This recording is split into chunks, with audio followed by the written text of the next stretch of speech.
దేవునికి స్తోత్రములు. మీ అందరికీ నా వందనములు. ఈరోజు దేవుని వాగ్దానము.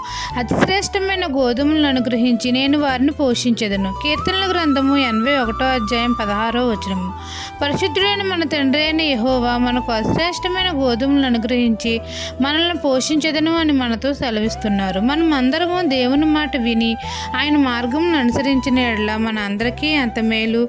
పాపమనే దాసపు కాడి నుండి మనల్ని విడిపించిన మన ప్రభువైన యేసుక్రీస్తు మనకు శాంతిని సమాధానాన్ని అనుగ్రహిస్తాడు. దేవుని చిత్తాన్ని మనం నెరవేర్చిన ఎడల దేనదశలో ఉన్నప్పుడు తండ్రి మనల్ని లేవనెత్తుతాడు. మన పట్ల కటాక్షమును వాత్సల్యమును చూపుతాడు. మన జీవితంలో కరువు రానియక అశ్రేష్టమైన గోధుమలను అనుగ్రహించి మనలను పోషిస్తాడు. కొండ తేనెతో మనలను తృప్తిపరుస్తాడు. మన జీవితకాలం అంతయు మనకు మన కుటుంబానికి క్షేమాన్ని కలగజేస్తాడు. మన పిల్లలను ఆశీర్వదిస్తాడు. ఈ దిన వాగ్దానం మీ నా జీవితంలో నెరవేరాలని కోరుకుంటూ దేవుని సువార్త పరిచర్యలో మీ సహోదరి. ఆమెన్.